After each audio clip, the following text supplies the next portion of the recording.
महाराष्ट्रातील number 1 TV channel आवाज TV, आवाज आपल्या सर्वांचा। धुळे तालुक्यासह संपूर्ण जिल्ह्याभरात काल पावसानं चांगला थैमान घातलाय। काल धुळे जिल्ह्यात विविध ठिकाणी झालेल्या अतिवृष्टीमुळे शेती पिकांचं मोठ्या प्रमाणात नुकसान झालंय। धुळे तालुक्यातील वडगाव शिवारामध्ये कान्हेर नदीला आलेलं पुराचं पाणी शेतामध्ये शिरल्यामुळे शेतातील उभे पीक आडवे झाले। त्याचबरोबर शेतातील माती देखील खरडून वाहून गेल्यामुळे आता शेतीची सुपीकता देखील धोक्यात आली आहे। त्यामुळे शेतकऱ्यांचं मोठ्या प्रमाणात नुकसान झालंय।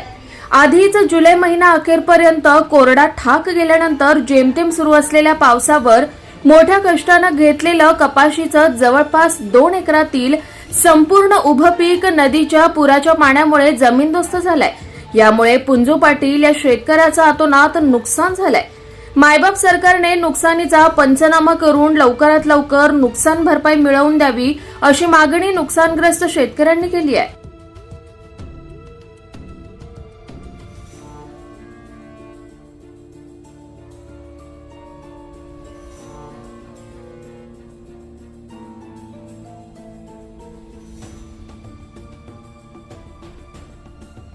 शेतकरी श्री हेमंत पुंजू पाटील, तरी आमच्या शेतीचे रात्री महापूर आल्याने शेतीचे पूर्णपणे अतोनात नुकसान झाले आहे। शेतीचे बांध बंदिस्त फुटून पूर्ण शेतीची माती वाहून गेलेली आहे। तरी मे महिन्यामध्ये कपाशीची लागवड केलेली होती।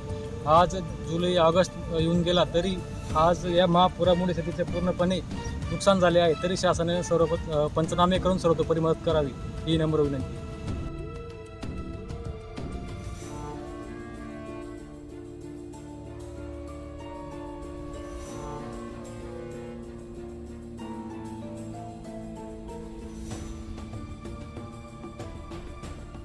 रोजच्या ताज्या घडामोडींसाठी आवाज टीव्हीला सबस्क्राईब करा आणि बेल आयकॉन प्रेस करा।